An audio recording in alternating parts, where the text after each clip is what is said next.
Getting a little closer.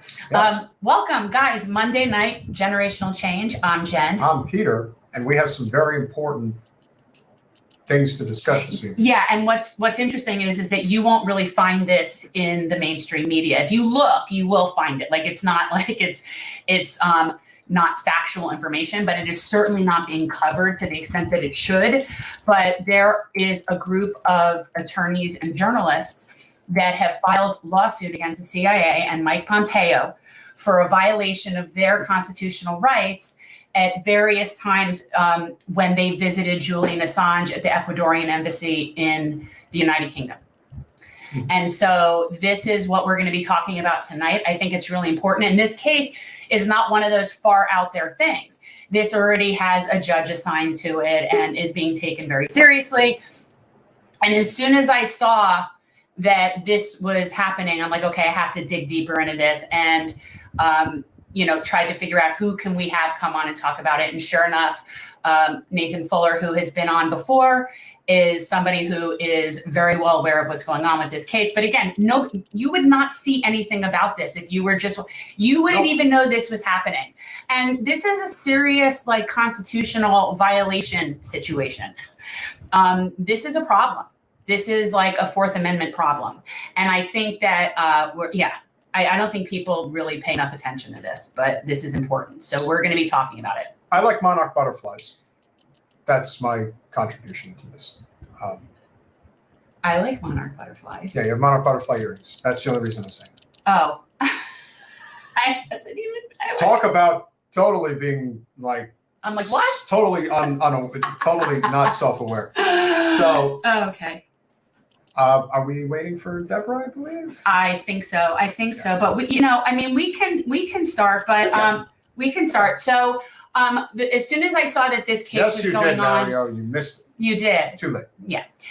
Smash the like button, share it, get it out there. When I saw that this case was happening, I, looked into there's like 4 main plaintiffs, and then there was a press conference not that long ago. There was a press conference about this, and I saw clips of it. Again, this isn't something that we're just getting.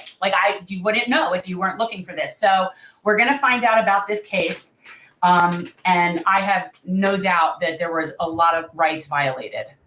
This would not surprise me in the least bit. So. Well, we do not exactly have we don't have a constitution that responds to the will of the average person in this country anymore. So. Well, the Patriot Act essentially got rid of 4, 5, and 6. Nobody cared. Nobody even read it, by the way. I remember reading it. It was grotesquely long, and I remember reading it, and all of these people just were signing it and didn't read it. You mean like Hillary Clinton and Joe Biden? Yeah. And they're just signing it, and I remember at the time, because I was clerking in San Antonio for a federal judge, and so I was definitely con law geeky, and I'm reading this, and I'm thinking, yeah, this seems to not be in sync with our 4th, 5th, and 6th Amendment rights. I was looking at it like, this isn't so kosher to me. So, but there you are. So that's what we're going to be talking about. So without further ado, he is I guess you would say, is responsible for the Assange defense as part of the Courage Foundation, and an organization that we think very highly of and has done really, really great work. These are the people that protect whistleblowers and fight for whistleblowers. Well, again, there's a lot of things that we say and a lot of things that we do that don't just go with the flow or go with the rage mob. These are the things that need to be said, especially at times when everyone is trying to find a way not to say it and say, well, this is just an exception to the rule. As soon as you're okay with the exception, then it becomes the norm.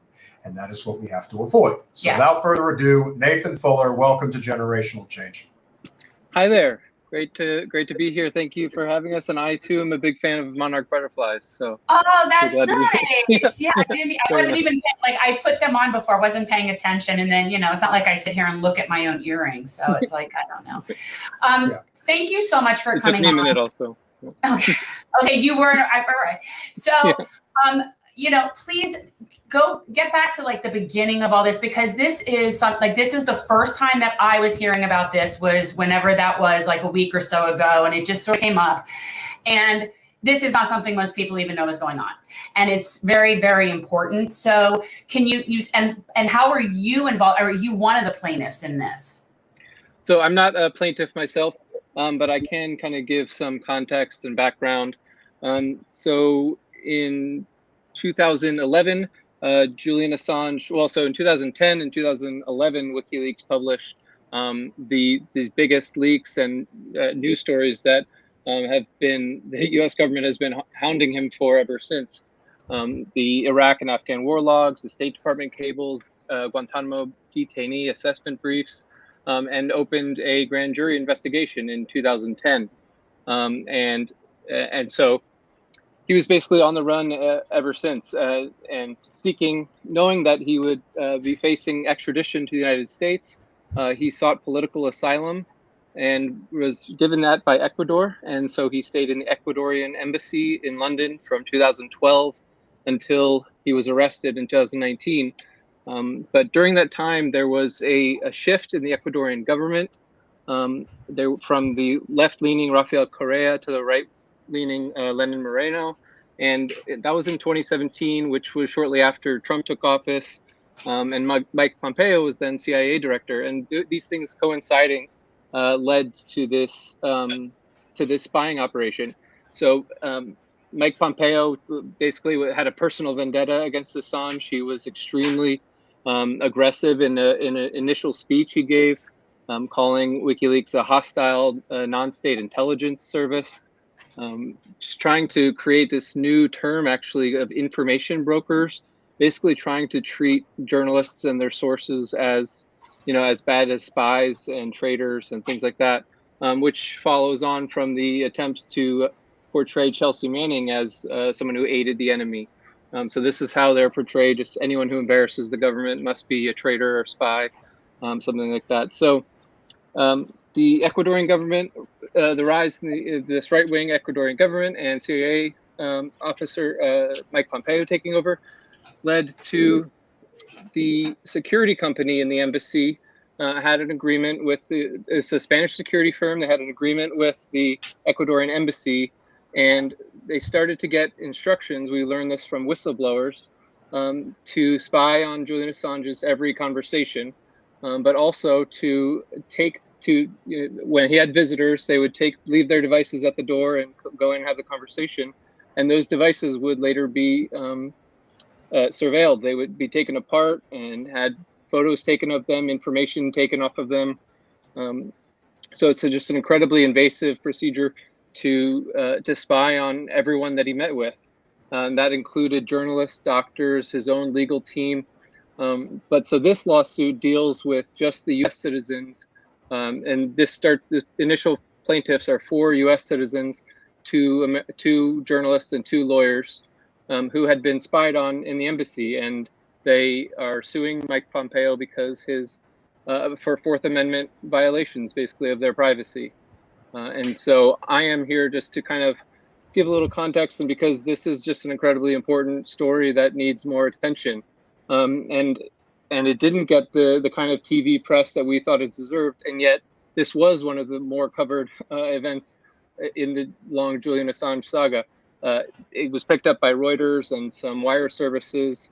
There were some CNN reporters in the press conference, and yet still, this is where we are, trying to get the word out, trying to explain that what's going on here. This is yet another angle that the U.S. government is taking to try to silence Julian.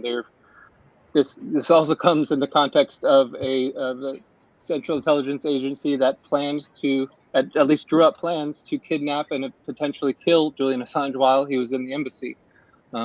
So this is just an incredibly aggressive reaction to WikiLeaks' publishing, and basically they seem not to, they're not going to relent until he's completely silent. So the only thing here that I think of from like a legal perspective is, okay, so we're talking about in the Ecuadorian embassy. So we're talking about really what law is what governs there. So, right, like I would think it would be Ecuadorian, right? But now what you're doing is you're specifically suing CIA and Mike Pompeo for their violation of U.S. citizens' rights.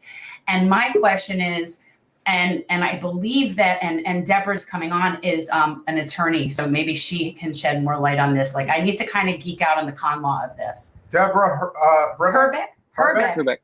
Hrbek. Welcome to Generational Change. Thank you. Sorry I'm late. No, it's okay, no problem. So for anybody, this is Deborah Hrbek. She is one of the plaintiffs in this case, and you are an attorney as well. You were over there in the Ecuadorian embassy visiting Assange in a legal capacity, right? That's correct. I'm a media lawyer and I represent a number of WikiLeaks journalists and reporters in some of their media law matters, contracts and things like that. So when did you realize that you were violated? That this, I mean, other than maybe a suspicion that this was the kind of thing that was going on, like when did you know for sure that your rights were violated, and before you even could draw the connection between that and whatever the subcontracting agency is with the CIA? Honestly, I think perhaps we were a little naive, but I had no idea that the US government was actually spying on us until months and months after Julian had actually left the embassy. He was forcibly removed from the embassy and put into Belmarsh maximum security jail in April of 2019. And it wasn't until articles appeared in the Spanish press, El País, that we learned that the guards at the embassy, who we had assumed were Ecuadorian government employees, security guards employed by the government who had given Julian sanctuary, and so we assumed that they were friendly and they were very nice.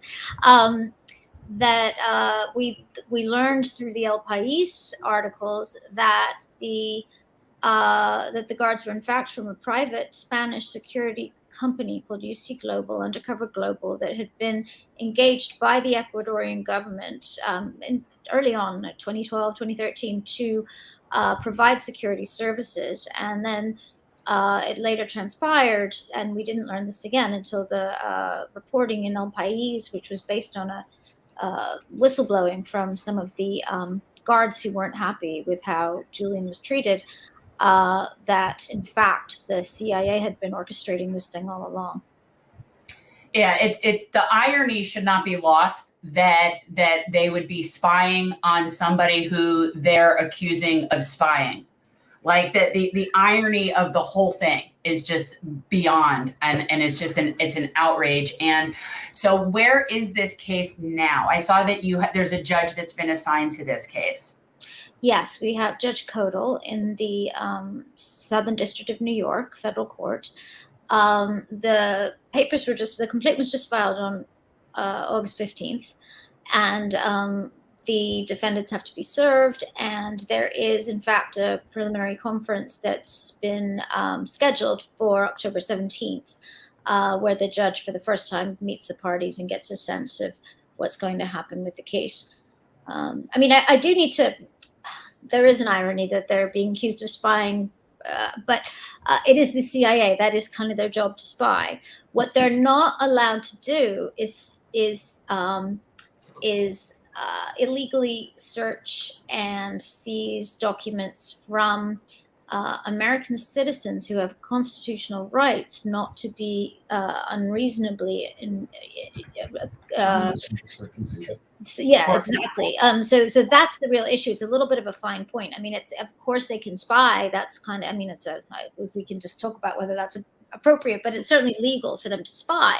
It's not legal for the CIA to surreptitiously spy. It's like sort of like eavesdropping without a warrant. It's that kind of level of inappropriate government behavior and government overreach. That's really I would actually argue it's a violation of Julian's, Sixth Amendment. If they want to be, trying him according to our laws, maybe he should be granted our rights. Because would you also, I mean, the fact that you're there in a legal capacity also is obviously, there's like a huge violation of privilege that isn't even, you wouldn't even need to just go after constitutional violation, but that's like a huge violation of privilege. Yes, I mean, right. As of today, there is an indictment, but Julian's not in front of the U.S. courts until he's extradited, which we're obviously hoping won't even happen. At that point, his lawyers can certainly assert a violation of his Sixth Amendment rights, because he will then have such a right. Well, because of the fact that Barry Pollock was, and Michael Ratner before him, who were his U.S. criminal lawyers, visited him on many, many occasions, and were certainly subjected to the same kind of scrutiny that we were. And additionally, his UK lawyers, who were strategizing for an ongoing extradition proceeding that is being basically the U.S. is asking for that relief, and they're working with the UK government to help the U.S. get that relief. So it's completely inappropriate that they are having any idea what goes on in private conversations between the attorney-client. But this gets to the whole core of the matter, though, is that what is the U.S. government? I mean, Julian doesn't have any constitutional rights right now. He's an Australian citizen. Right. He's I don't even know if he's ever stepped foot in the United States. I mean, certainly not since the disclosures that we're talking about, if ever. The idea that the U.S. government has any business indicting a foreign reporter for embarrassing this foreign reporter, the U.S. government, by just telling the truth, by revealing facts that were leaked by a verified, newsworthy. I mean, this is what journalists are supposed to do. They're supposed to tell us the news. It may not be. They're supposed to be holding the government to account. He's doing exactly what journalists are taught in journalism school they're supposed to do, and this is a crime. We are criminalizing journalism, and it just blows my mind that the journalist community isn't up in arms about this. Yeah, for some reason, it's one of those things like, yes, we support these things, except for Julian Assange. It's like one of those things that they're just not willing to go out and talk about. And yet if this happens, like if this actually was followed through all the way and you get a conviction, that's the end of our First Amendment. Like the end. And nobody, I don't think, and I've been saying this for so many years, it's a huge problem. And this is by no means, I mean, Nathan, I know you could talk about the amount of whistleblowers and the issues that we have in this country regarding that. But I don't know that there's somebody in the past that would be identified as a publisher / journalist that would be prosecuted. That to me is very unique. This would set a precedent. There have been attempts in the past to do it. Around in the time of the Pentagon Papers, the Nixon administration attempted to prevent the New York Times from publishing, but this would be the first conviction, and we think a conviction is all but guaranteed if he is extradited here. So yeah, it's extremely worrying, and they have not been loud enough or voluminous enough, but there are reporters out there who are saying, this is the kind of stuff that I do every day. This is what gets these big stories on the front page of the New York Times and Washington Post. This is what they would make illegal, this basic reporting that you count on every day. It's just kind of the internet version of a lot of these things, of communicating with the source, encouraging your source to not get in trouble and say, this is what would be in the public interest and what isn't. They're actually attempting to criminalize every step of the process, from speaking with your source, getting that information, publishing it, every step of the way. And of course, they first prosecuted the source in Chelsea Manning.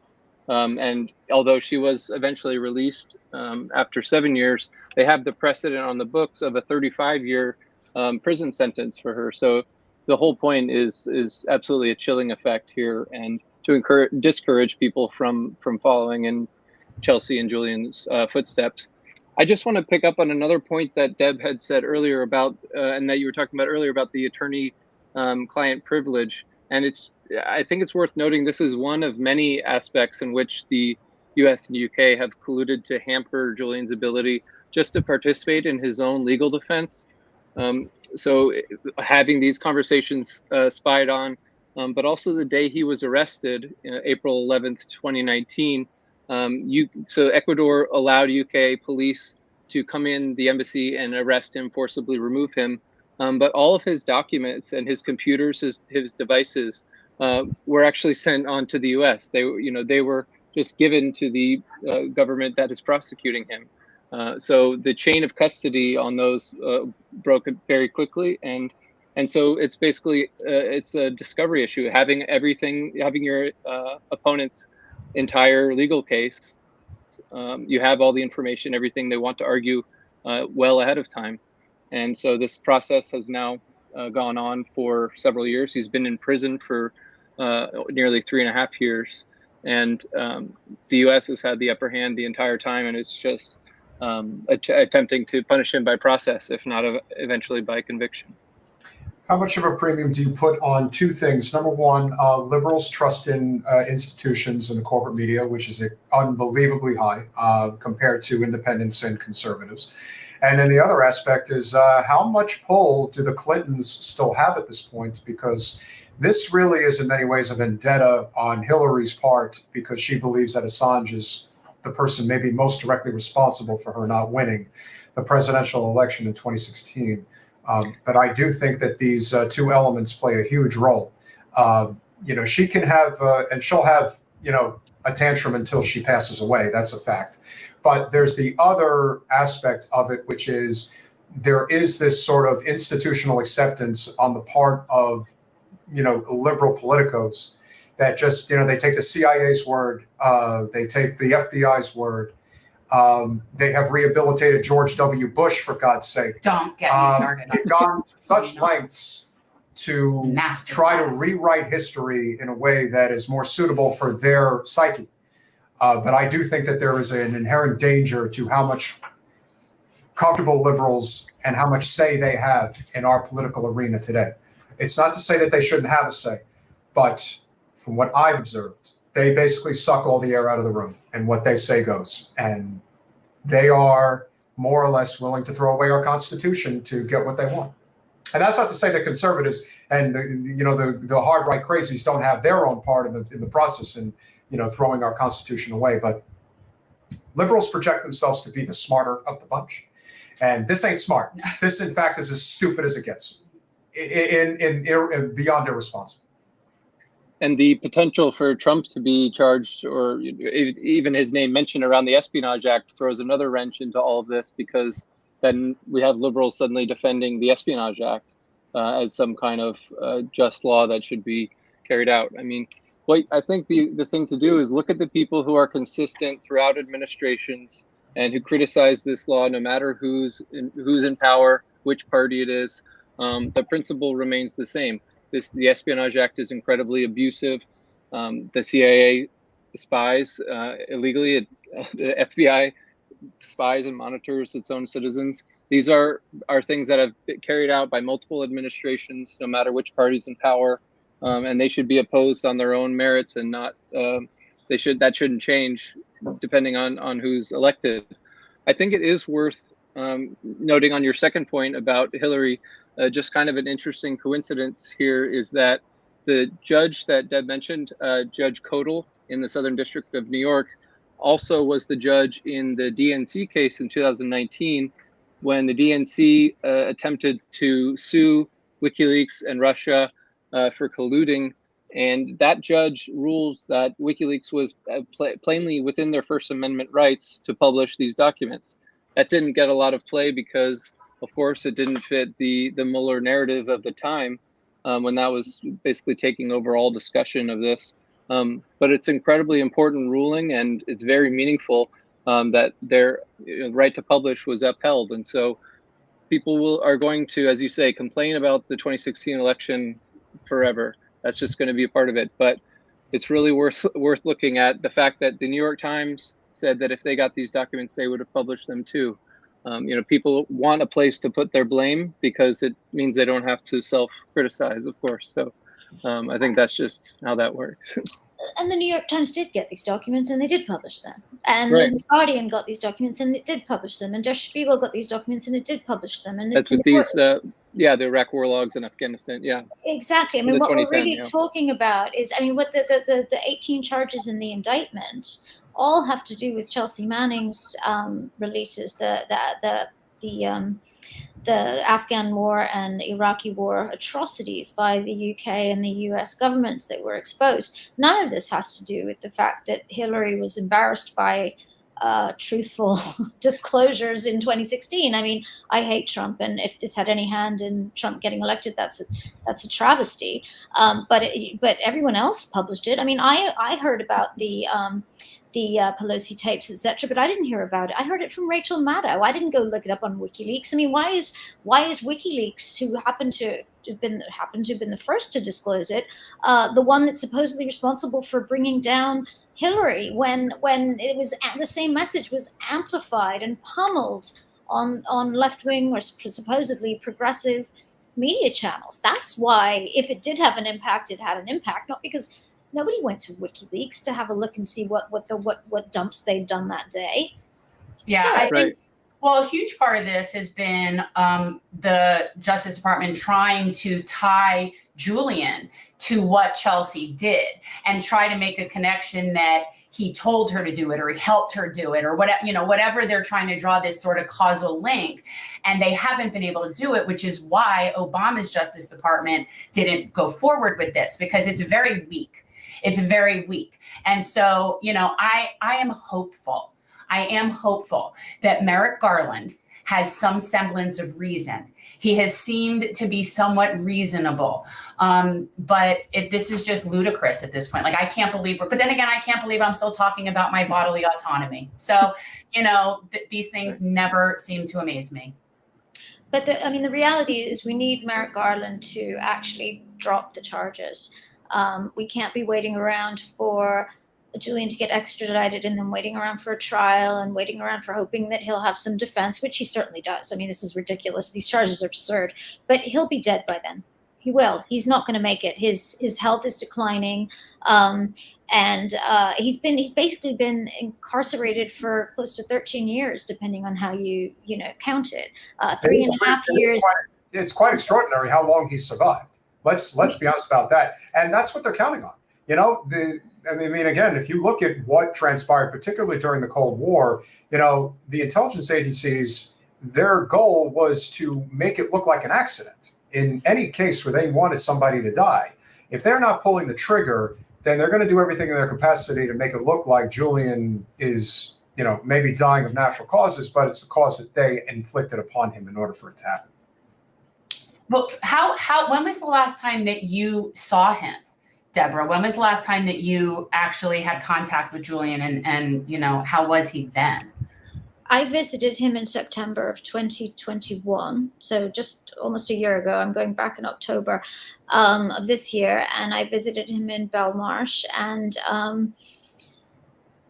it's very upsetting. It's extremely upsetting. I mean, he had a mini stroke around the time of the extradition hearing. He's very, very pale. He's very weak. He's a genius.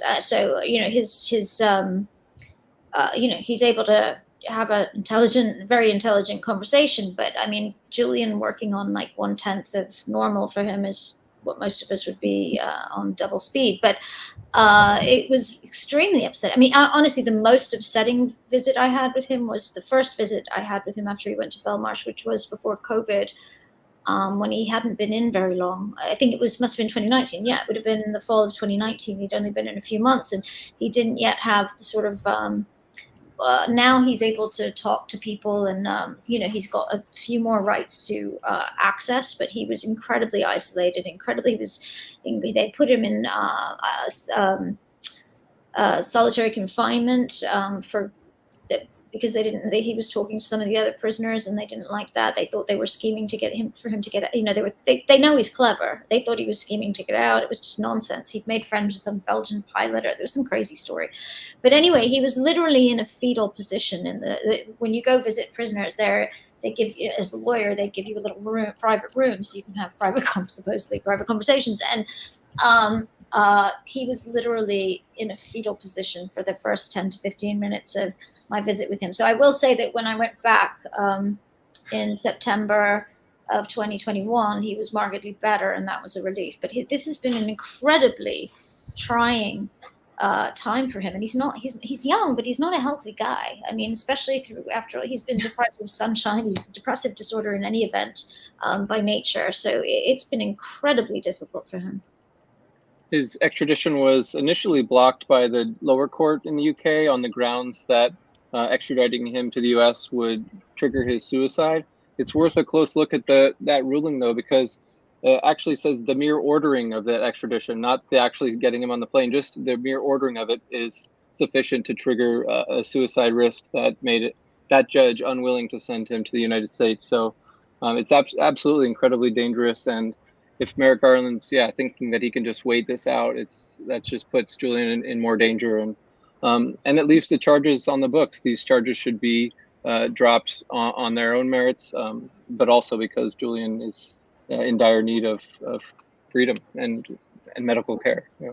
So Nathan, where is this now in terms of like what people can do to help? Like, where is the movement? Where is the defense or, those things? Because, it's one of those things that when things go on for a really long time, people tend to get like fatigued and forget. And I just feel like it's really important for that not to happen. Absolutely. I mean, this case has been going on for years. It's easy to not get every single update or think that, it's just going to drag on forever. But this is really a crucial time. He's attempting one more appeal into the UK High Court right now. Then his defense team just submitted the grounds for appeal, the perfected grounds for appeal on what they're seeking. That gives then the government, I believe, just under 2 months to respond to that, and then we'll hear from the High Court. So here in the US, we want to build up support. We want to show Merrick Garland this is an issue that people care about. We want to make it clear that we actually are worried about our First Amendment and think it should be upheld. So I'm at AssangeDefense.org trying to rally support, try to spread the word. Pink Floyd guitarist Roger Waters is currently touring the U.S. and is partnered with us to allow. Yeah, it's really cool, and he puts Assange Defense tables at every show in the merch area, and we've been getting activists to table at every single show, and so spreading the word that way. But please, get to the website and get in touch with us. We want to build up support here, and we need it. That's all. I mean, anything we can do to help. Like, I think this is one of those things that I think about fairly regularly. Like, this is one of those things that's been like, I've thought about fairly regularly for, it seems like 15 years now. So it's just, people don't understand how important this is.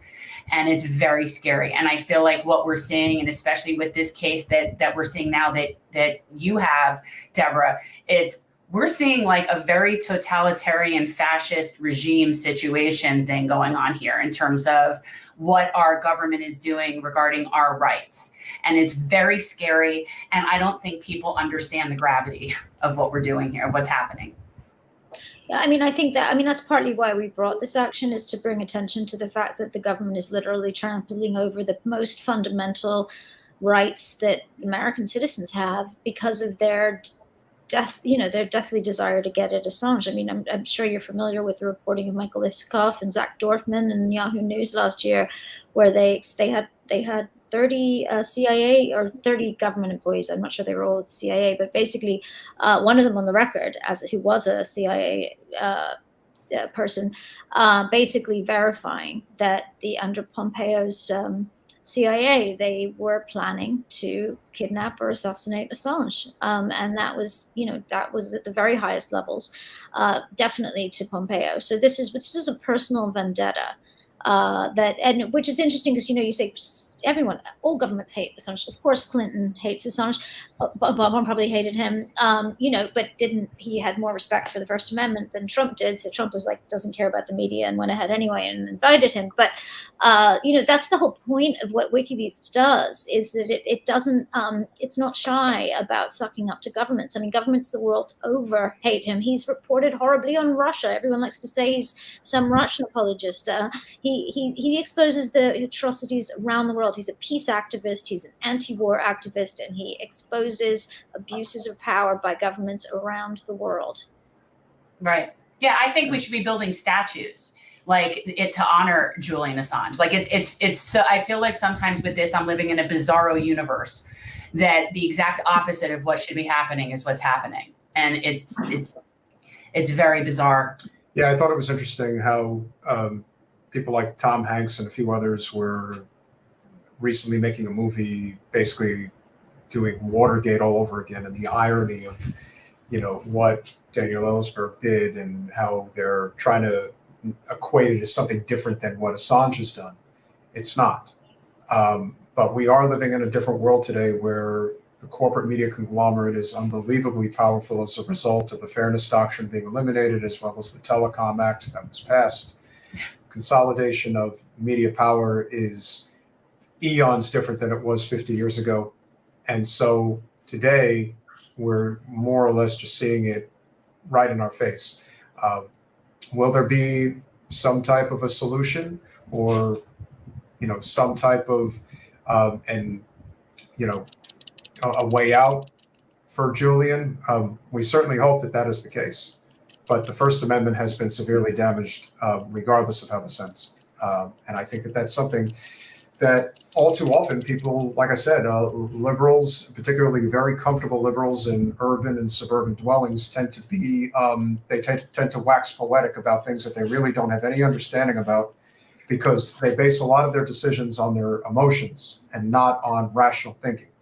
You can hate Julian Assange, but if you hate him past the point of allowing the foundation of our entire government and country as a whole to be undermined forever because you don't like him, then your understanding of whatever you think about the way things work is so far gone and so far lost. And to be honest, I attribute a lot of that to corporate media. I think they play a very big role in this. And it isn't just MSNBC and CNN. Fox News has a huge hand in this too. They all do. And unfortunately, because they have bought and paid for our media over the past 2-3 decades, that's why we're standing on the precipice of losing everything. I actually think if we still had journalists on any of those places, that maybe they would be standing up for Julian Assange. The reality is those aren't journalists. Those haven't been journalists in decades. Yeah, but you see people like Ed Schultz and Phil Donahue, they lose their job for standing up. I love Ed Schultz. That's why we have our show, Small But Mighty.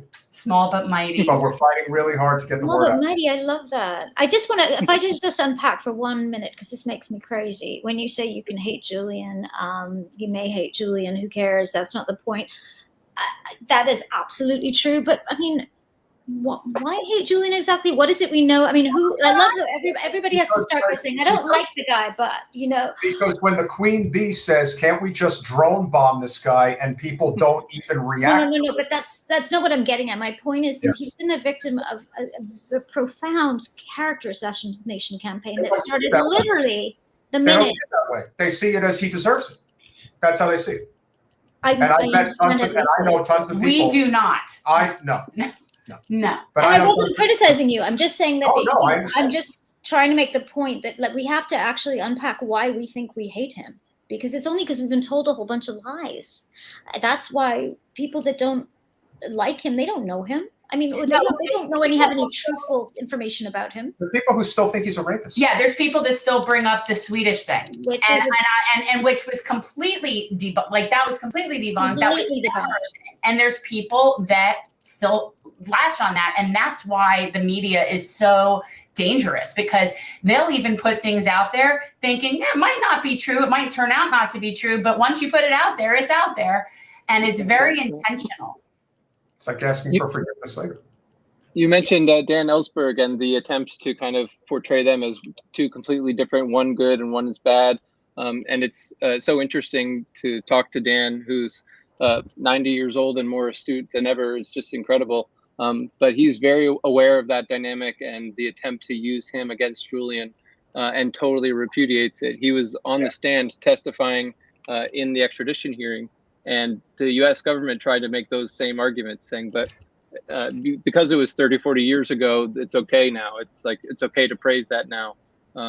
But he says, this is just the same thing. This is my only regret of the Pentagon Papers was I didn't do it earlier. And he's been waiting for 30 or 40 years to find someone else who's willing to take that same sacrifice. And then he found that in Chelsea Manning and then Edward Snowden. And so he's lionized now, I mean, as he rightfully should be. But people only think that because it's 40 years in the past, they're comfortable lionizing him now. But he's very aware of that dynamic and wants to shut it down, because it's just completely misunderstanding. And he sees that Julian is basically a successor.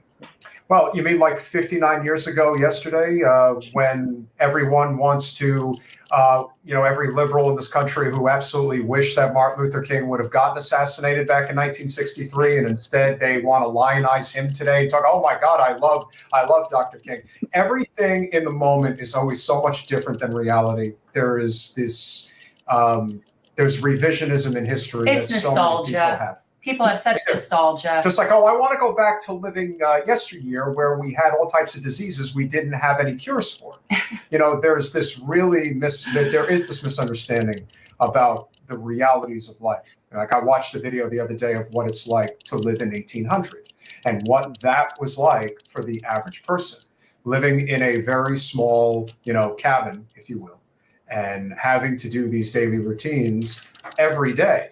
You didn't have a refrigerator, so you had to basically make your food every day. Going to school, you would go to school with people of all different ages in very crammed classrooms. There was no air conditioning. That would be it for me. So when people talk about all these like, oh, well, if it was only like this, that, the other thing, no, you have to learn from history. You don't need to repeat history. Right.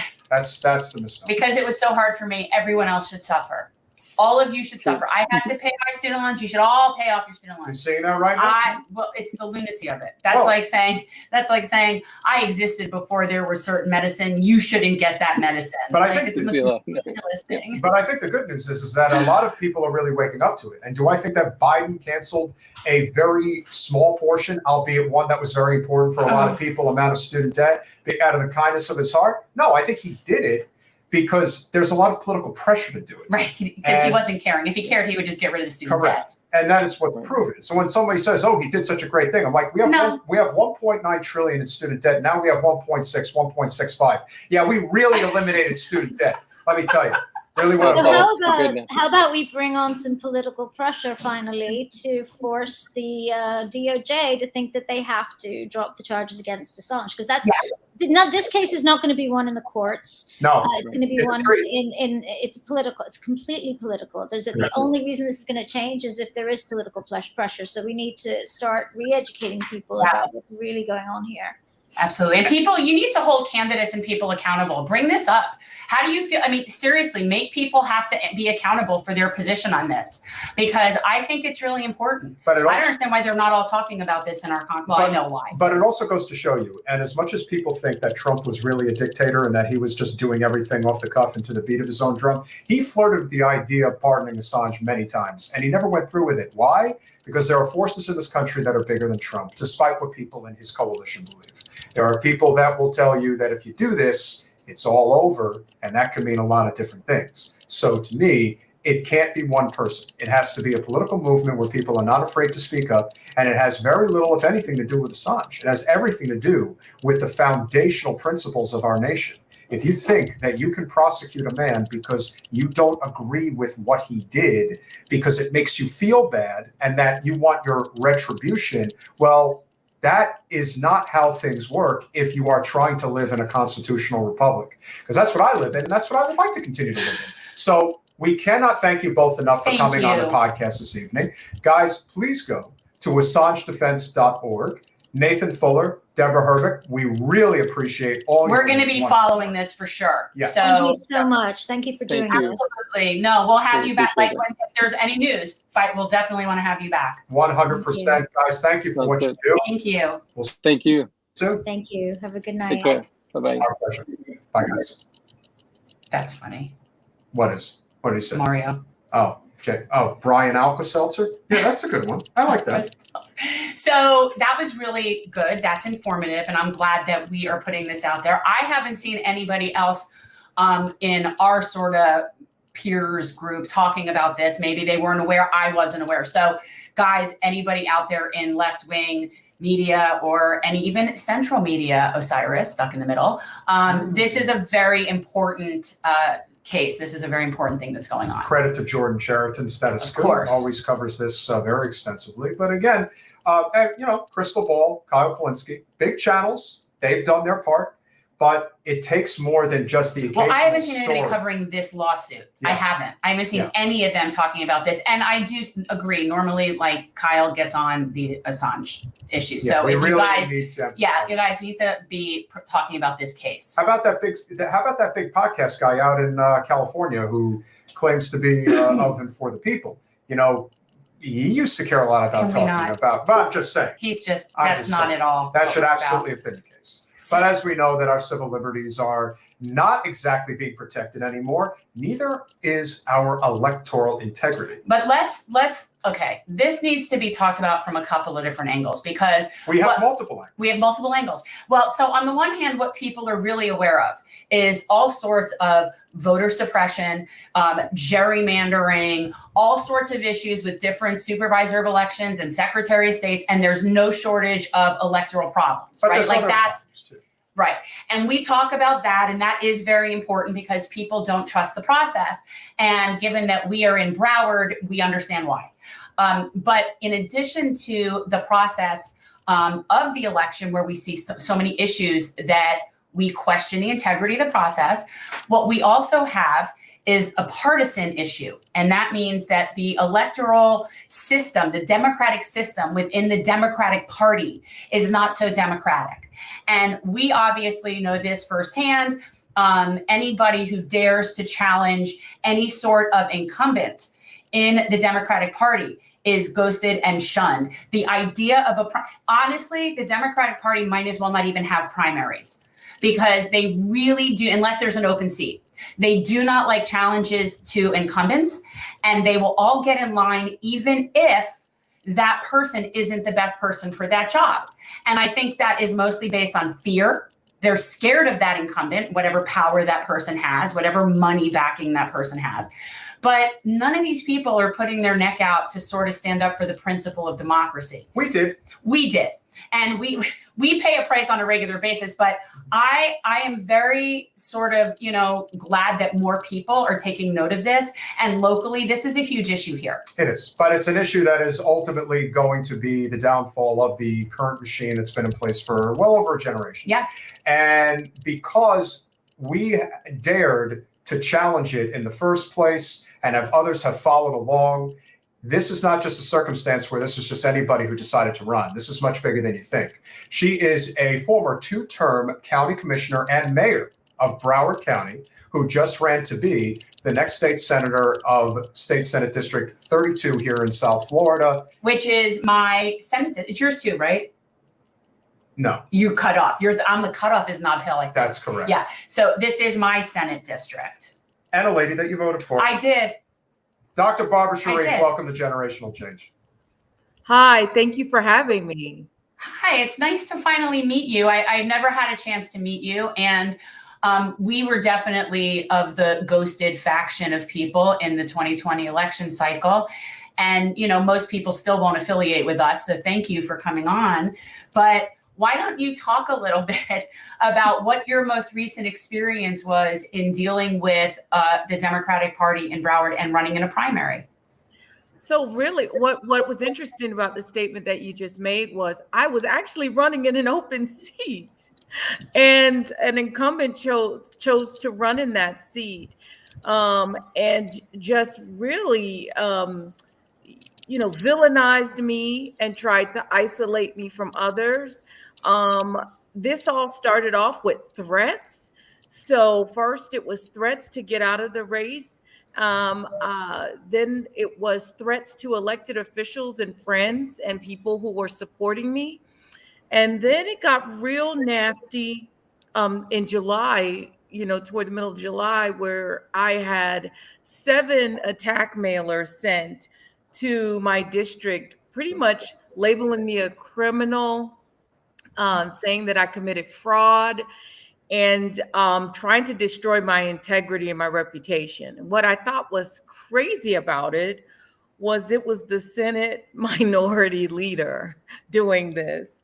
And no one ever stepped up to say, hey, that's a Black woman who has built a successful business, who employs 500 people, who's a mother of 3 girls, who, I'm a medical professional.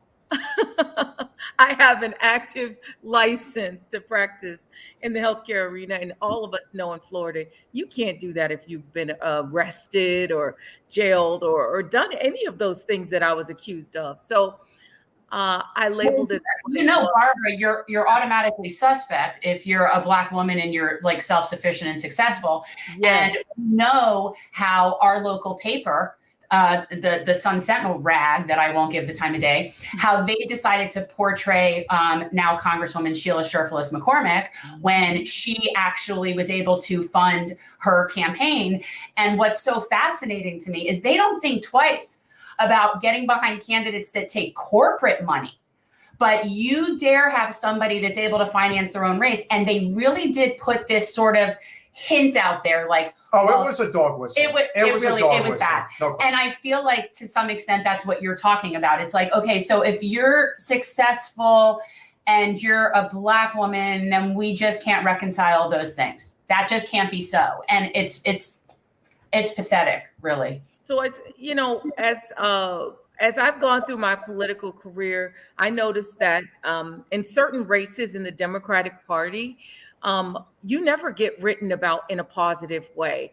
I declared to run for this seat back in March, and I can't tell you how many times all of these newspapers, whether it be the Sun Sentinel or the Miami Herald actually was the only newspaper that I ever got a fair shake from in this whole time.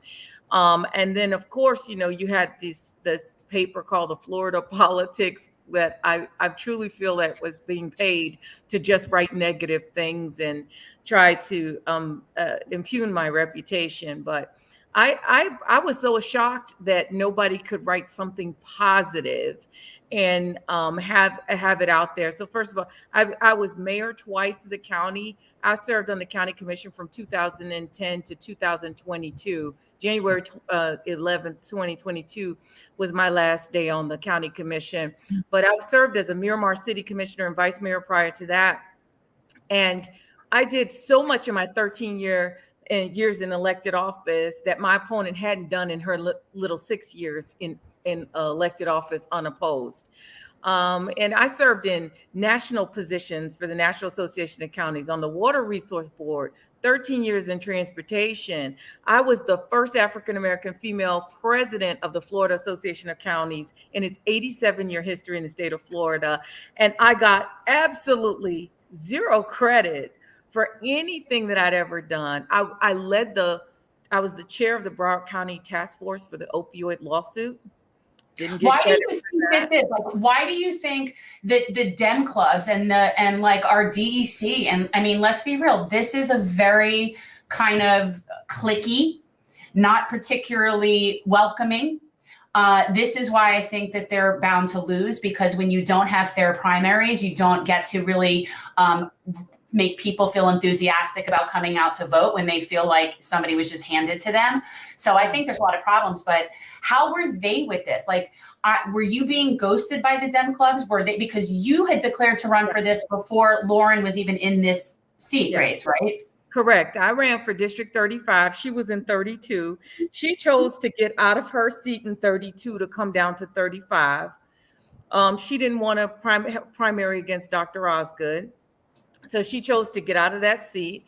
As the Senate, my minority leader, she could have run anywhere. Look at all the seats we had open. Pizzo was elected unopposed. Greco, who they told to go into the seat where Pizzo was supposed to be, he dropped out because he didn't have money to run. Everybody could have been elected, and we could have had one more minority in Tallahassee with this seat. But instead, she chose to make a different choice and come down here and run. I didn't have a problem with being primaried. That's the Democratic way, but they villainized me from the start with this whole rumor about how my running was hurting Democrats and my running was taking away money that she could have used for other people. Look, she spent $5 million running against me. A state Senate race? First of all, you're going to take up a collection for Lauren Book as far as money is concerned. That's the thing. I mean, $5 million for a $30,000 a year position in the Senate where we could have worked as allies, and then turned around, trashed me, and then said, I'm sorry it had to be this way. And by the way, she should have called me on election night. I said, excuse me? I should call somebody who's been trashing me, who I sued because they're trying to ruin my reputation. I'm not calling her. I'm in an active lawsuit. that was the most, this whole thing has been idiotic from the beginning. And I said it was asinine. Some of the stuff that they talk about, some of the stuff she says makes no sense whatsoever. You know, from the time that I started running in this race, I knew that, you know, it wasn't going to be something that was an easy race, but I never expected that she would be spending $5 million and then blaming me and saying I shouldn't run. I had people from her campaign standing up and saying to me things like, you lost in the congressional race. You know, so people don't like you enough to elect you, that you shouldn't run for anything else. I thought, wow, that's amazing to hear from the Democratic Party and people involved in the party at such a high level, because Barack Obama ran for Congress and lost, ran for state Senate and won, for U.S. Senate and won, and then turned around and became president of the United States. There's no Democratic president that has run for office and not lost. I mean, I didn't understand the rationale behind any of that. I feel like the Democrats really sold you out. Like, I feel like you have been somebody that has been in the arena here for a really long time and has a record that you can stand on. And the fact that they just completely, not that I'm at all surprised. I feel like, and then I see all the pictures, of course, that I mean, look, we have our own issues with a lot of those people, but when I see them posting pictures at the Lauren Book watch party and how they're all so excited and all high-fiving each other, and I'm sitting there and I'm thinking, these are heads of our Democratic clubs that absolutely have no regard for the primary process whatsoever. And it's disgusting to me. And I can look, you had the head of the Broward Young Dems, you had the head of the Dolphin Dems, you had all of those people all standing there and all happy like their candidate won. Wake up, people, you weren't entitled to really have a candidate until after the primary.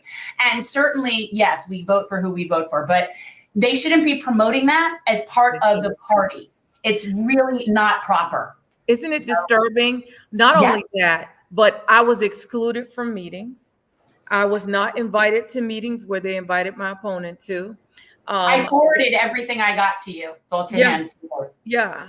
And then when I called to say, hey, you know, like, what's going on? Why can't I be a speaker? No response back. Some of them just flat out said, no, I couldn't because they had their schedules full.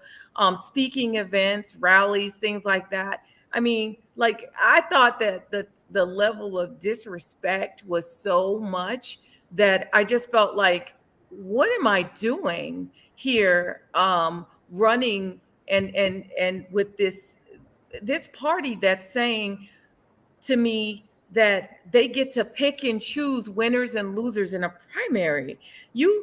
A Democratic club is not supposed to endorse in a primary election, yet you had club presidents out there promoting Lauren Book. You had them doing walks. I feel like if you're in a primary election in the Democratic Party, you should be neutral until that primary is over. That's what we're supposed to do. That's what our rules dictate, but that's not what happened in my primary. Well, it definitely didn't happen in mine. So I understand what that feels like. But the only thing is, like, for us, we were expecting that. I knew that was going to happen. Like, I saw the writing on the wall a long time ago and how the party operates and stuff. But I'm very surprised that they pulled that with you. Your circumstance, I mean, granted, Jen has plenty of experience, maybe not electoral experience, but, you know, you were on the legal team for John Kerry. Well, I'd like to think that a term of service can be done by a variety of different people. Yes, but, Wasserman Schultz obviously runs. I mean, I still believe Wasserman Schultz runs the Florida Democratic Party, but I digress. You have these, you're going to have these clubs that are going to do what they're going to do, but your circumstance, more so than Jen's, is completely egregious. Yes. You were the mayor of Broward County. Right. She has a history of public service. Yeah. You're not just somebody who didn't have like a significant amount of public service. And she was there first. Correct. That's the other thing. I didn't necessarily realize that. I mean, I knew there was redistricting and I knew that the numbers switched, but like Lauren was mine before. So now I just figured that was like the incumbency. It really does, and I would really like to get your opinion on this, because again, like you said, you everyone would say you paid your dues, you won elections, you did what you had to do. You had a right to make a fair shot at being able to win this Senate seat. But does it say a lot about sort of the underlings, if you will, the party lifers that are there? I have no doubt you probably experienced it quite often, where they would probably even come up to you and say, I don't think what they're doing to you is right. I'm going to vote for you, but I can't say anything publicly about it. The quiet support is the one that kills you, right?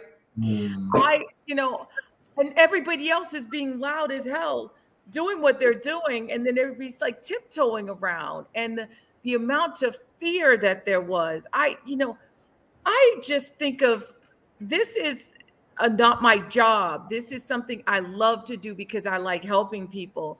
So I'm very passionate about politics, in that I found a way to give something back to my community. Like, I'm not doing this for a paycheck. I spend my own money. I actually self-funded this race, and I self-funded plenty of others that I ran for. But I do it because I want to help people. And I saw what difference I made on the county commission and on the city commission.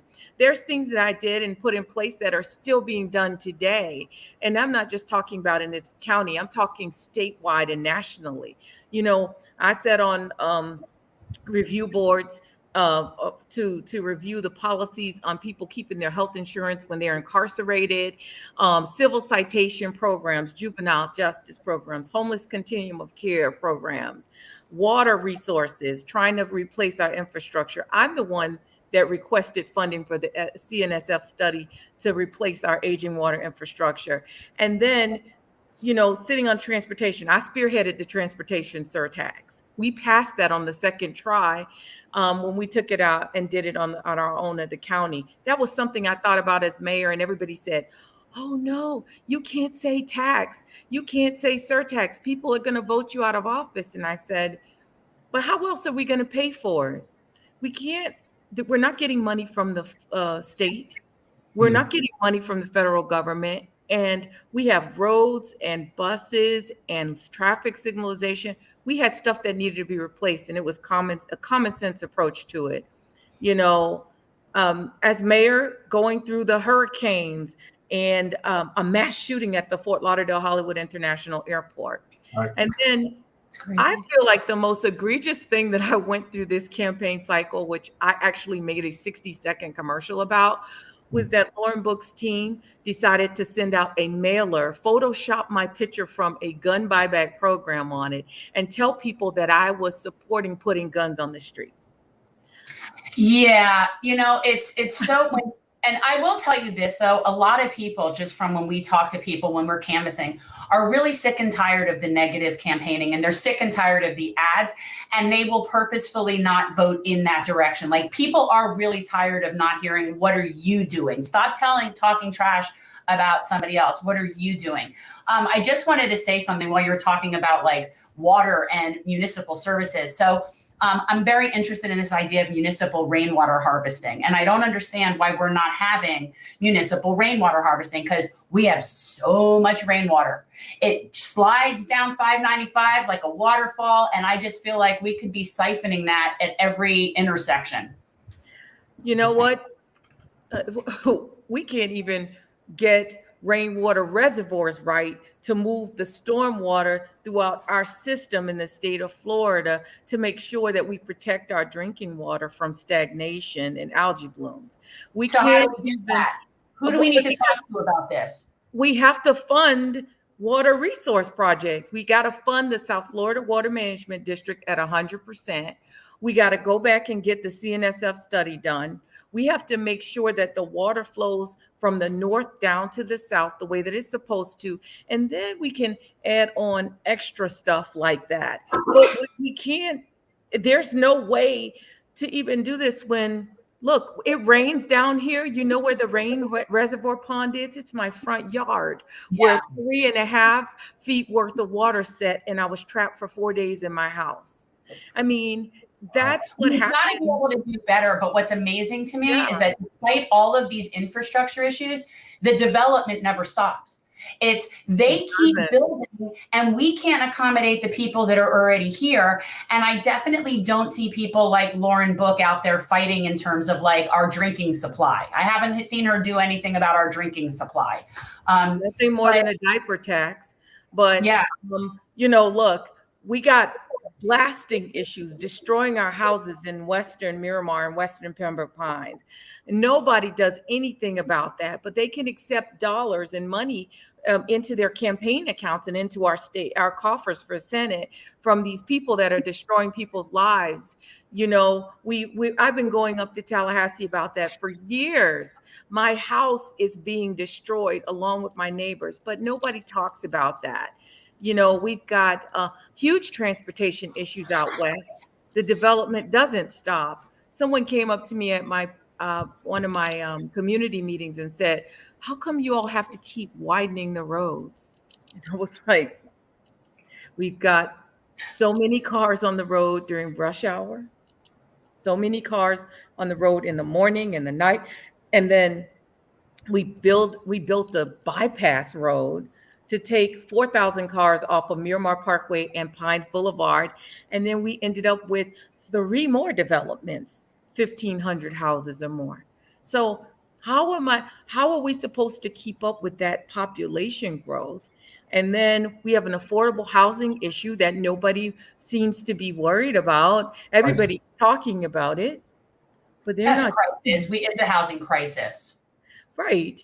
And then, by the way, we have $385 million that was given to us by the federal government that hasn't made its way down here to local governments to help people who need housing assistance. And so we've got all these issues going on.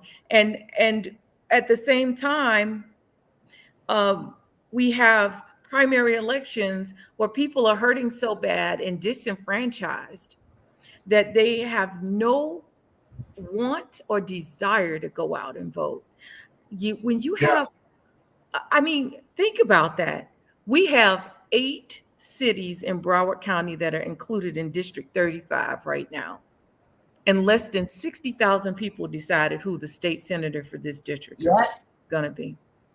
Yeah. Well, this is a thing with closed primaries and gerrymandered districts. Like I look at our congressional district and I know that if we had open primaries, she would have been gone 10 years ago, easily. But because they get to be so insulated, it's really this sick, insulated fiefdom that they've created. And it's not serving the people at large. And that actually... Yeah. Go ahead, Peter. Sorry. No, I was going to say, Barb, is, the other, you bring up a really great point. You had 60,000 people that ended up voting, and yet one of the candidates in the race decided to spend $5 million. That doesn't really sound like money well spent, but this is actually a good segue into what we believe is the biggest issue in politics today, which of course is corporate money, corporate special interest money's influence over our political system. Look, I know some of our friends and people that, we rub elbows with are going to hear this, but let's just keep it real. Lauren Book is only in the Senate because of her father. That is a fact. There is no denying it. Ron Book is an extremely powerful corporate lobbyist. There is no question that a lot of that money that flowed into her coffers were either done directly by her father or by corporate special interests that are involved with him to ensure that her seat was protected. Would you agree that corporate special interest money in our political arena is one of the biggest, if not the biggest issue of our time? Absolutely. Absolutely. I mean, look, when I opened up my mail and I'm getting 7 mailers about me from a ghost pack. Yep. And then we look at the financials of that ghost pack and they have no contributions and expenditures. How do you produce 7 pieces of negative mail if you have no contributions and expenditures? And that was just the tip of the iceberg here. When we talked about how much money was dumped in this race, look at the state Senate. They took and they did this 3-pack stuff where they put a Lauren Book commercial on and had 3 little dots that said Chevron Jones, Janelle Perez, and somebody else, right? And then the money that was spent from these special interest groups and put into my race was ridiculous. But what I thought was even more ridiculous is the fact that public schools were cut by $70 million this year in the state budget. But Lauren's personal charity was funded out of the same budget item that the school system was supposed to be funded from, and it has been for the last 5 years. So she's gotten $11 million from the school system budget for a personal charity. Now, look, here's the deal. If you can afford to put $5 million in a race to run against me, go volunteer and put that money in your charity and let the kids for the public school system have that other money. That's what I was saying. And, I was attacked about saying that, but that's the truth. Tax dollars need to go to the kids in public schools, not to somebody's personal charity. That's what all of this was about, is maintaining their feeding off the public trough. And let me I told them from the beginning, I'm not scared of them. The threats. No, and you know what? And good for you. And I feel the same way about those kinds of people. I'm not scared of them either. Why? And it's, these are people that are just basically bullies. And they're bullies they just buy the system so that it just keeps churning money for them and their friends. And it works often. It works. But slowly but surely, I do think that that's not going to be working for much longer. I think that we're seeing people breaking through that are non-corporate. And I think that the more we educate people that this is what's going on, that you will slowly but surely see progress happening in this arena. Yeah, we need to be working together. That's absolutely. That is very essential. And I do think, Peter. I think that when I look back at this, look, there was 25,000 people that came out and checked Sharief. Okay. So I'm not upset about the fact, I don't think I did a bad job. I don't think that I'm not a good candidate, because I think that's what they were trying to portray.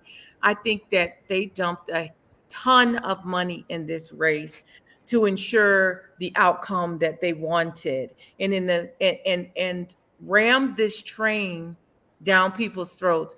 This type of campaigning, the negative campaigning that was done, it is a form of voter suppression. And here's what it did. Great. For Black people and brown people who wanted to vote for me, they wanted to give them a reason to stay home. They didn't necessarily need the vote. They would take it if they came out. But by muddying the waters and destroying their candidate, they were able to suppress the vote. And they were effective at doing it because they ran an ad continuously, which they're being sued for. But they said, look, we're going to count the cost later. We're going to run this ad. We're going to destroy her, put doubt in people's minds, suppress the vote, and win. And that's exactly what they did. But this is a tactic that's been used nationwide. Yeah. So what's next for you now? Like, where do you go from this? It's been such a short period of time. I can't really tell you all of where I go, but I'm going to continue to be involved in the community. I think one of my biggest issues as a healthcare provider for 30 years is that healthcare has been broken. It's not being fixed. And there's people at the table who have no idea what goes on in healthcare and what we need to fix. And they're making these decisions that don't help us. We have an aging population in Florida, and I want to continue to work on that. Homelessness is a huge issue. We are seeing an increase in our homeless population of families now because of COVID. And that's something that I'm going to continue to work on. I've been working with Feeding South Florida for many years. I think education is really important. I have 3 girls who went to public school. 2 of which graduated from college already. And my little one, who was in public school online for 2 years because of COVID, her math scores dropped. And I want to improve the public school system. And so I'm going to be working on that.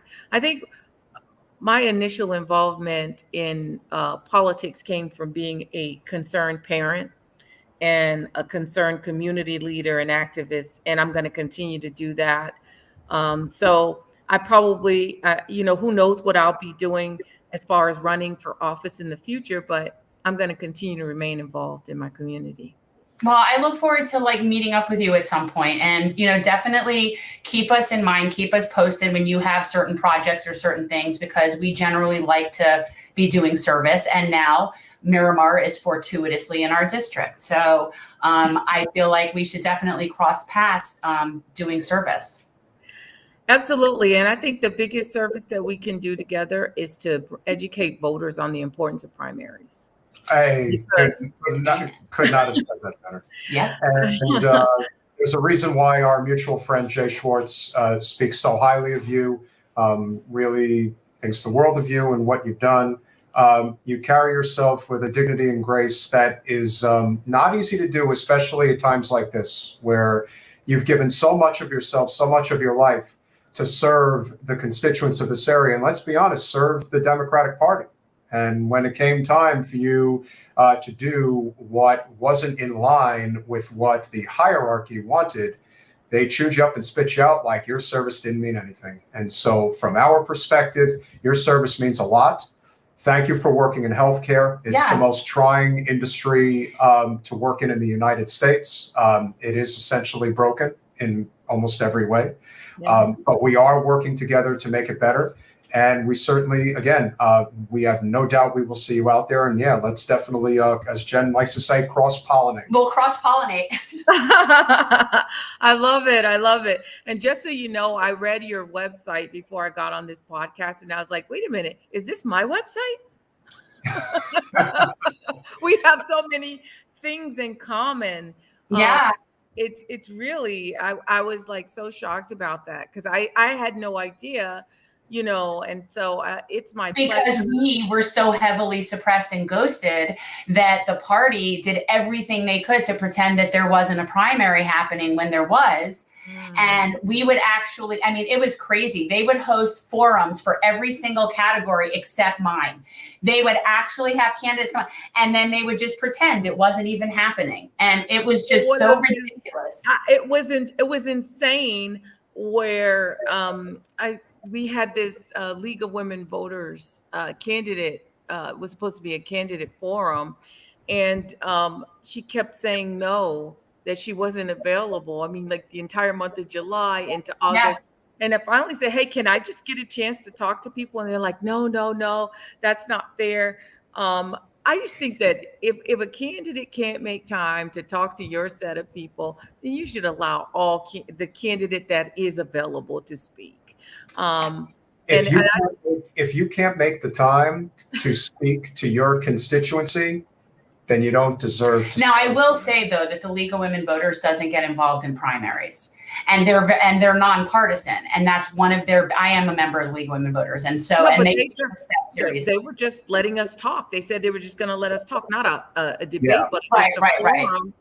And she couldn't do that, so I couldn't go on. I thought, well, I want that exposure too. Right. So the attitude should have been, well, if Lauren doesn't want to speak, then you have every right. Well, this is why we never got any sort of things, is because Debbie never wanted to talk. She never wanted to be in a panel discussion with me. She never wanted to attend an event. And so she would just shut the whole thing down.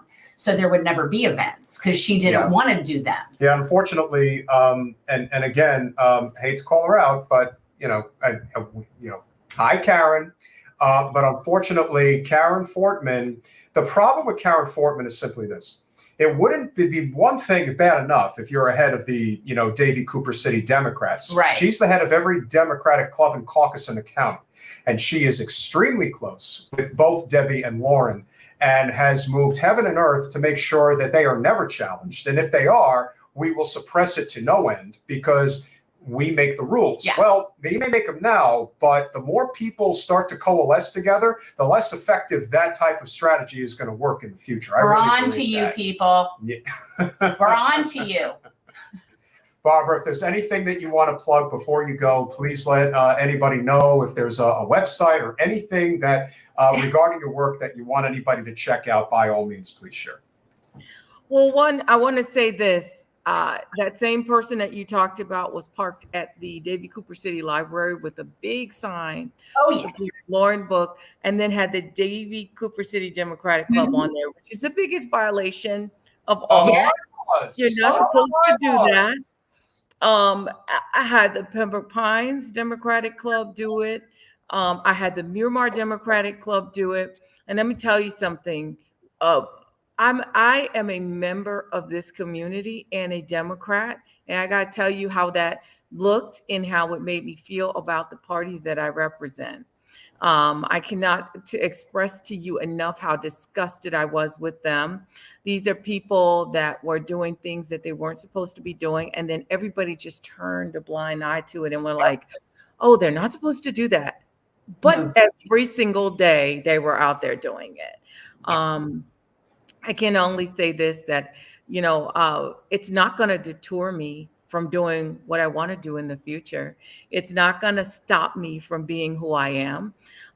It doesn't scare me at all. I'm not afraid to challenge the status quo, because that's the only way change occurs. And you know what? When I was elected to the county commission, people kept telling me to stop talking, be quiet. You can't go in there and be new and change things. Well, guess what? I stopped the red light cameras from coming into Broward County. I fed hundreds of thousands of people through the Feeding South Florida initiative. I got civil citation, implemented the surtax. I did a lot of things by having a big mouth and not shutting up. And I just, I feel like, we need to stop this nonsense of trying to be quiet and tiptoe around people because they've been around or they have money. Oh my God, if I can only tell you how many phone calls I got when Lauren Book decided to run in this district, and people were saying, well, she's got money. And I said, I got a few of those too.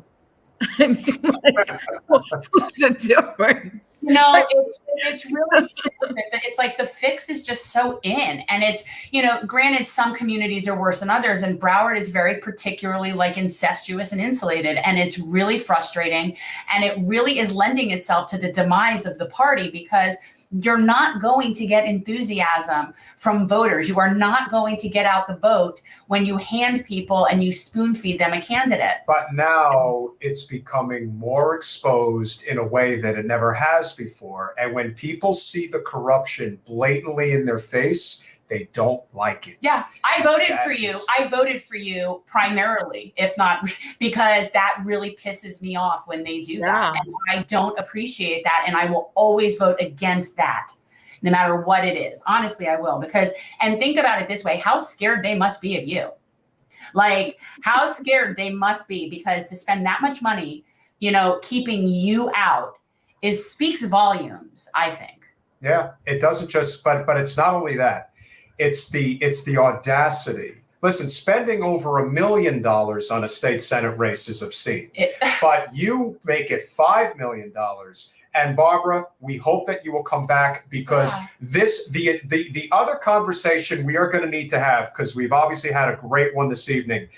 The corporate consultant class within the Democratic Party is a really, really big problem. A problem. And people want to get paid. We know that. But the obscene amount of money that these campaign consultants make. And here's the big difference, and I know you know this, the big difference between the campaign consultants in the Democratic Party versus the Republican Party. In the Republican Party, you can make whatever amount of money you want. You just have to win. You better win. If you don't win, you're out. In the Democratic Party, you could be a 10-time loser and they'll keep hiring you, which is unbelievable. So needless to say, this type of stuff gets us fired up. We are so grateful that you came on, and we're grateful for your service to Broward. We need more people like you, and let's keep this conversation going. Thanks, Barbara. Well, thank you all. It was great to talk to you, and yes, let's keep it going. All right. Bye. Bye. Have a great evening. Bye. Bye-bye. Yes, you are correct, Mario. I will say she was lovely. Yes, she was. And again, never ever judge a book by its cover. Well, let me And say this. When importantly- we ran, nobody Yeah. cared as much, okay? No. And I really feel like to some extent with her, I feel like, welcome to the party, pal. Literally, welcome to the party. Well, Because Barbara even admitted as much. You know that when you were running, there were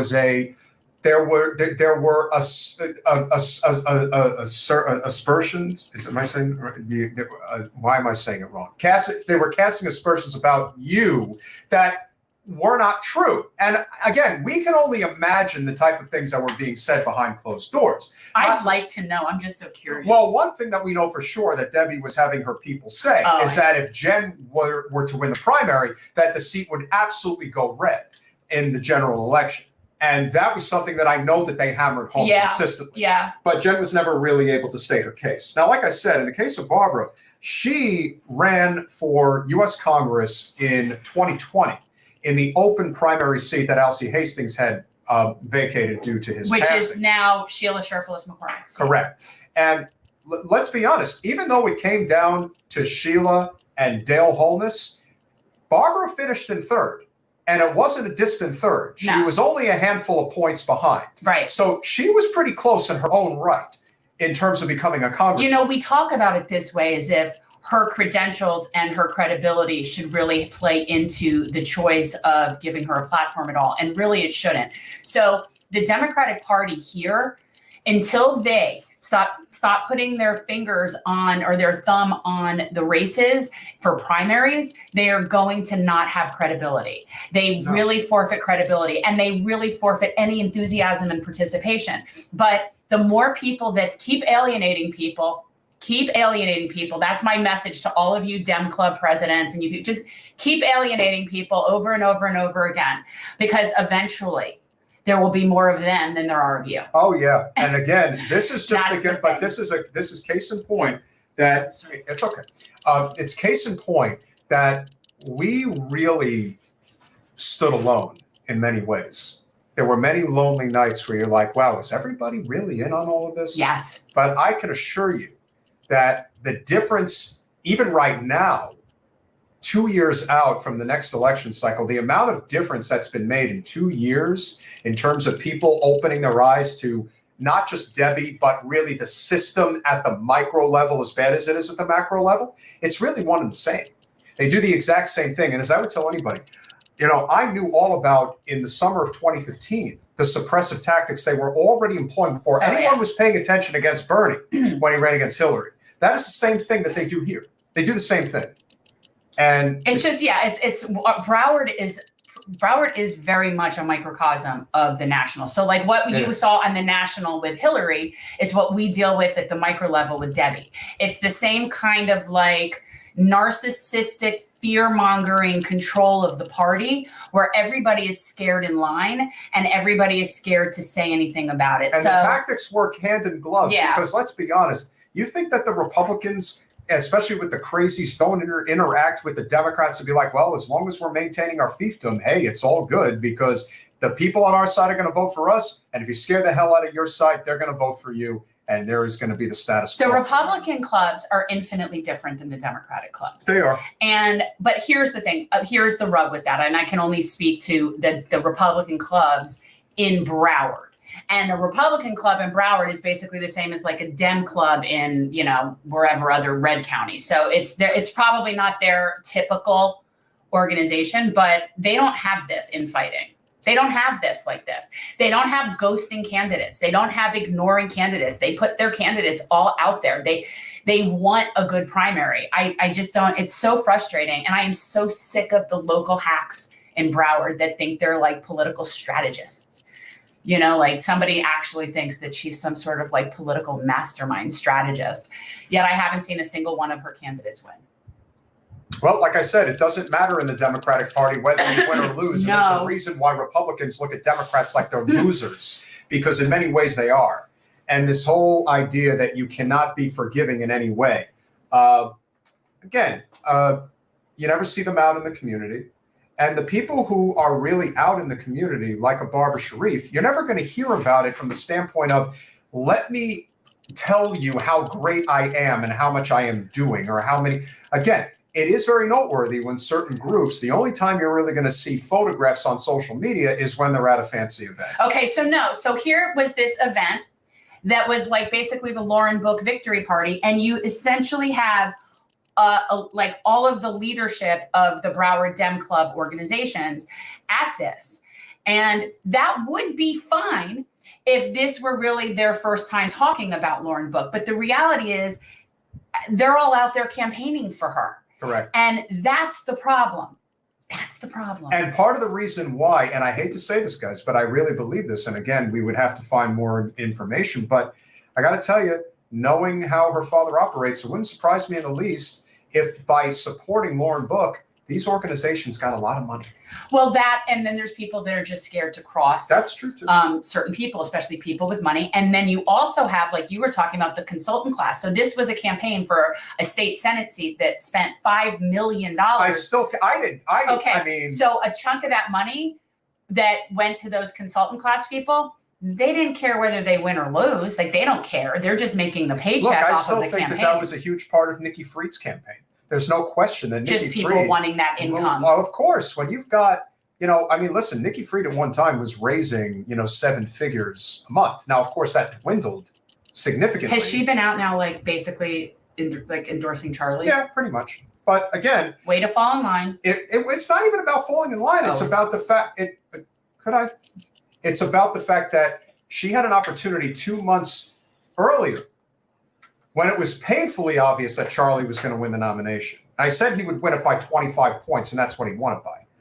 So when the numbers were clear that that's the direction it was heading in, and she could have dropped out, could have had a lot of cash on hand, had multiple options whether to help Charlie's campaign. She certainly had enough cash on hand to run for the open congressional seat here in the new District 23, which is where she lives.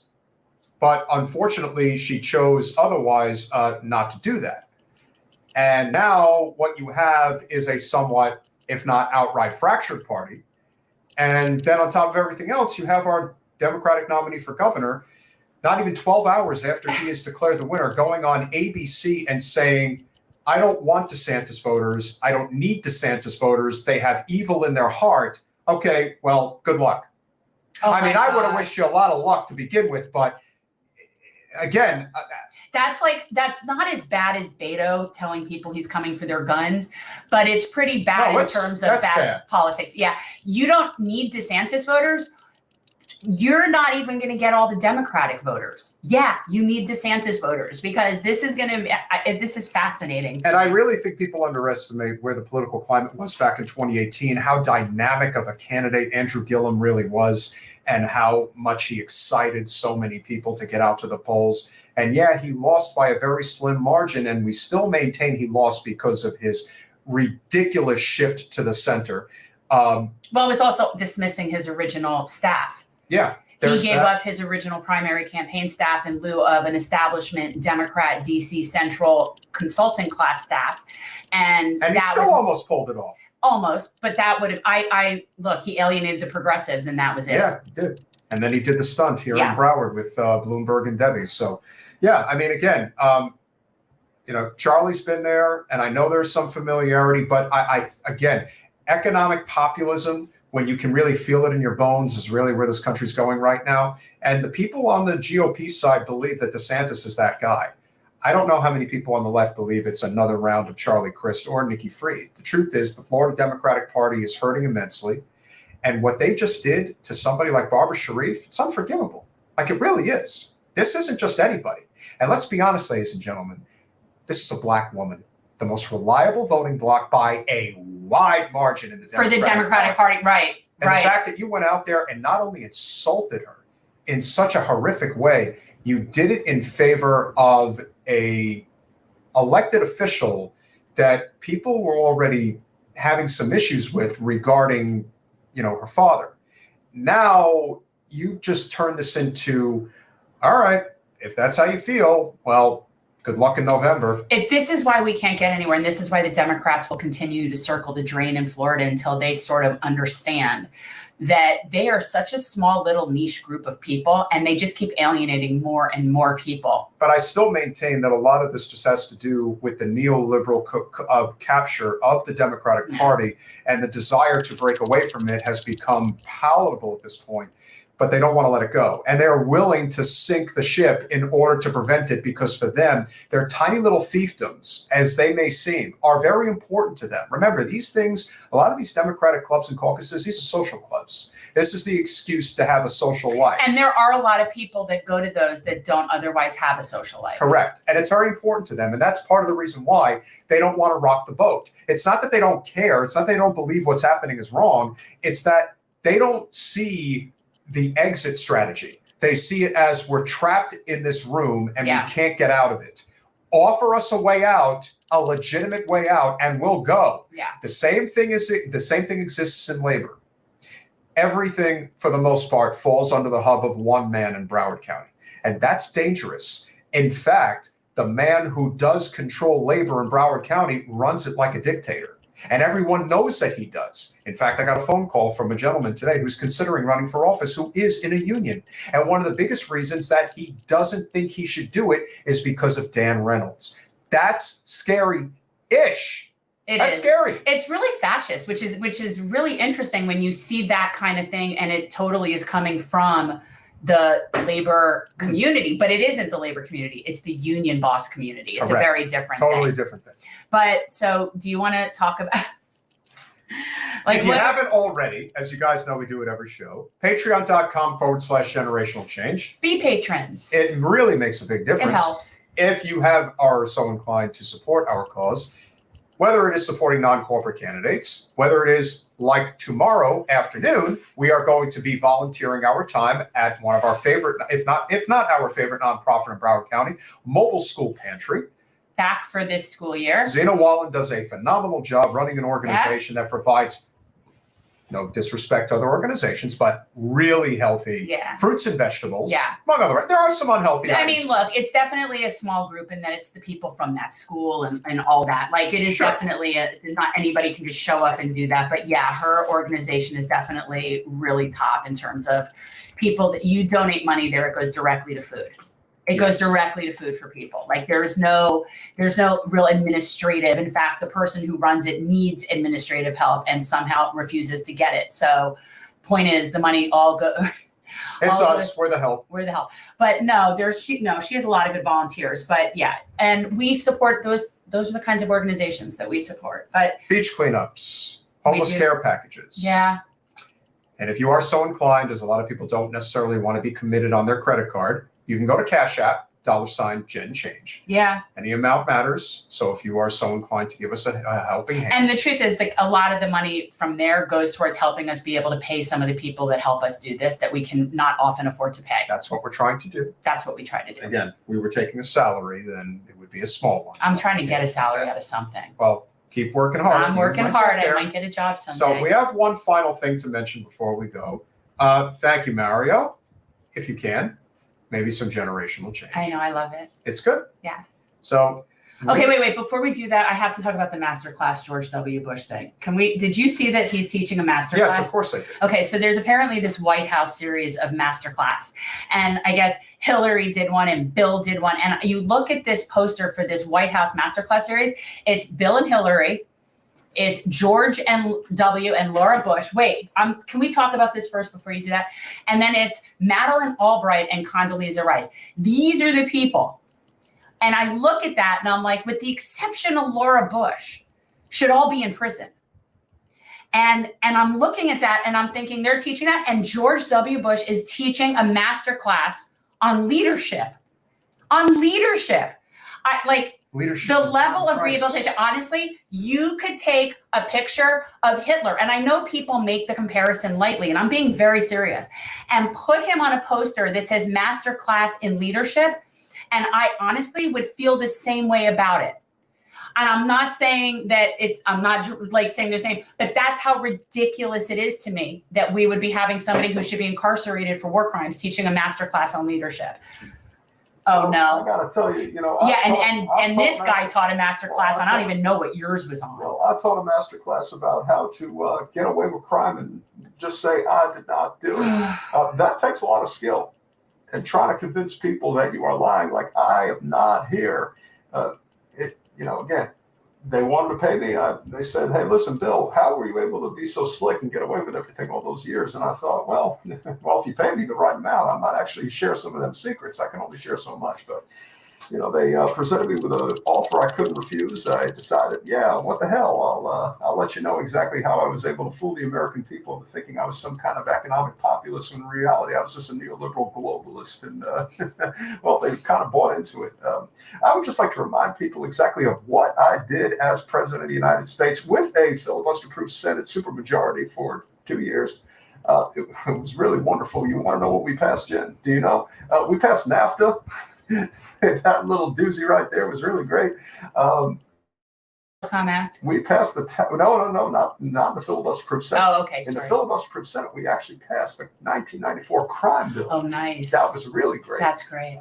We were able to convince a lot of people that if we just created more prisons and shoved more people in there, all the crime would go away.